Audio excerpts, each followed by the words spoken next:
After your layout is complete, you will receive up to 4 files to review: a PDF of your paperback cover, a PDF of your hardcover or casebound, a PDF of your interior layout, and a specialized Word document.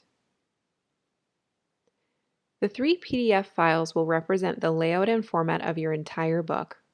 This will include all spacing, fonts, colors, and imagery. These files are specifically used to make changes to the formatting, as these files display your book as it will appear in print. Any images or color elements either on your cover or in your book's interior may look different from your screen in comparison to print.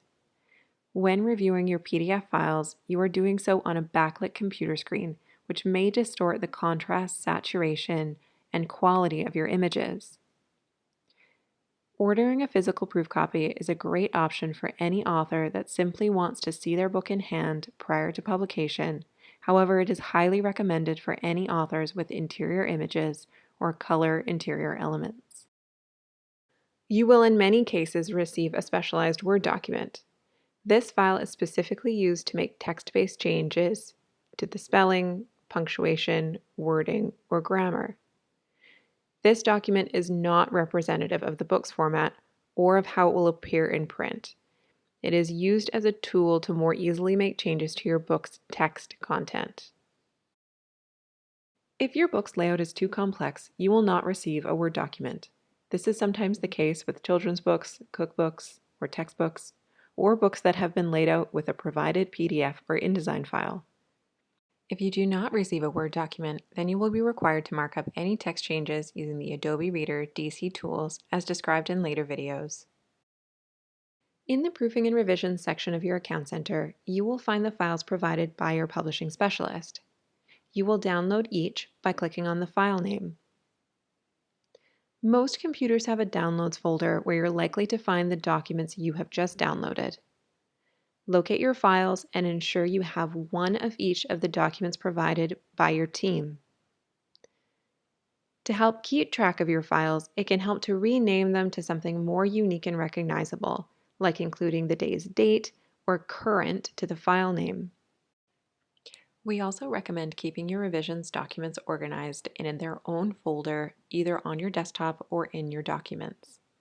This step often helps authors keep track of which documents are the most current.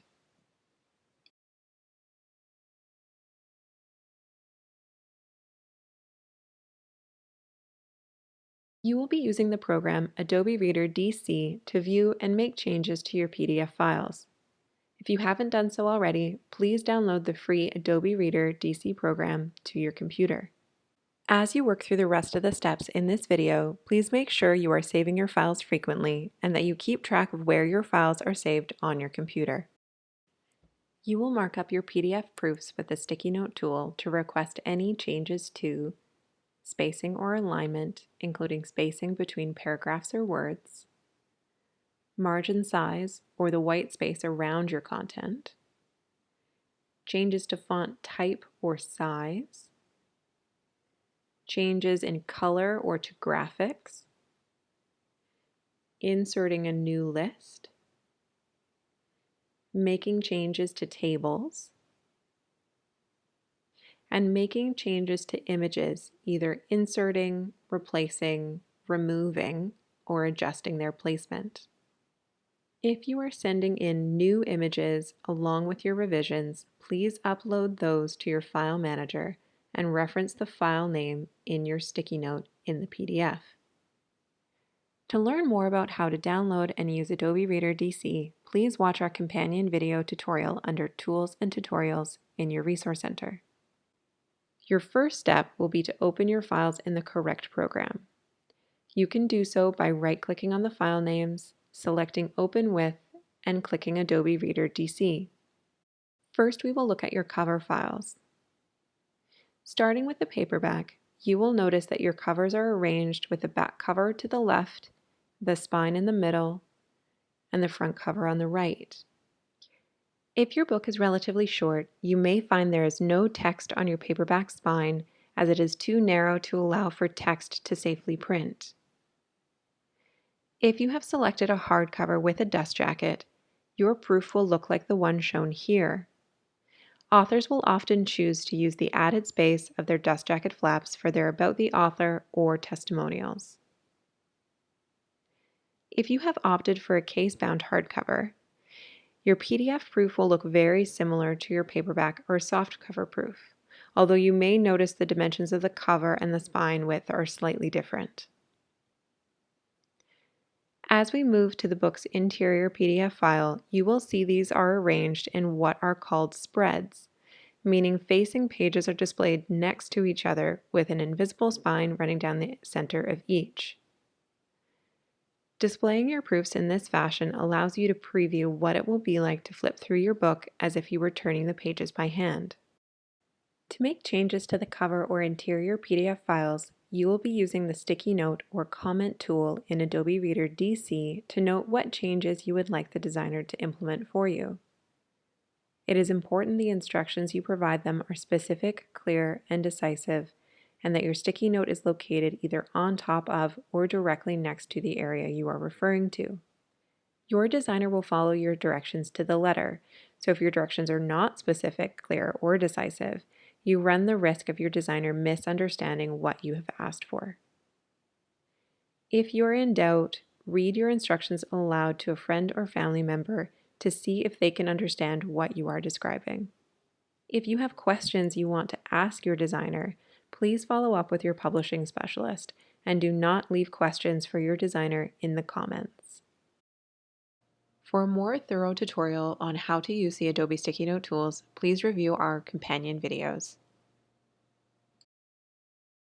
You will use the provided Word document to make the vast majority of changes to your book's content. Just as you would have prior to submitting your manuscript for layout or editing, you will use this document to adjust your content as you wish. Unlike normal Word documents, there are some unique limitations to our specialized file that you will need to be cognizant of. While you can adjust your book's content, you are very limited on what formatting changes you can make within this file. In your Word document, you may only make changes to your content, correcting grammar, spelling, or typos, adjust image captions, add or delete body paragraphs, add or remove bold, italics, underline, or superscript, add or remove list items in an existing list, or make changes to footnotes.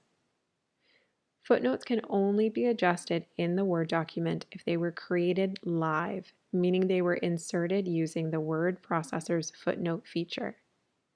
You are able to insert a new footnote the same way. If your footnotes are not live, please make all corrections within the PDF file. It is important that you do not leave any comments in this document for your designer to implement, as they will not see them. If you are making text changes, please do so to the manuscript itself, and any notes for your designer should be left in the PDF markups. It is imperative that you use this specific document to implement your changes and not an old version of your manuscript. If you do, there will be an additional cost associated to repeating the layout process. If you make changes to your text in the specialized Word document, please do not repeat these same changes in a PDF comment. You will want to indicate using a PDF sticky note if you have added or removed a significant amount of text somewhere within your Word document. Any text elements that do not appear in your Word document, such as your table of contents or your copyright page, will need to be revised using the Adobe markup tools.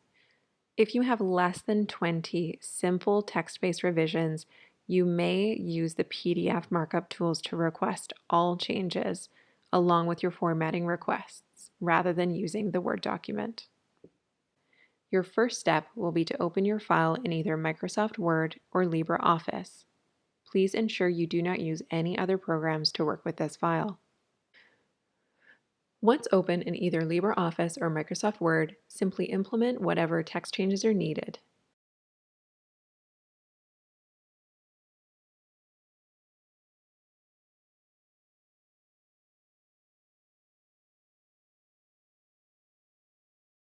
Once you are done and happy with all of the notes and changes you have made, please ensure you have saved your documents and know where your files are located on your computer.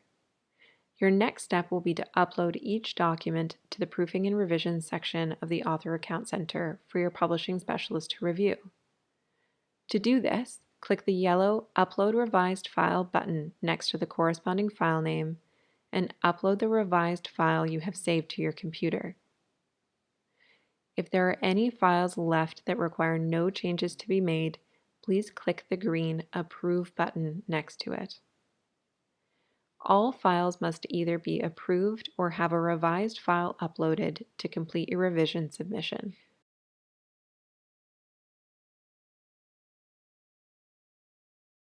Once they have received your files, your publishing specialist will review your submissions prior to sending them to your designer.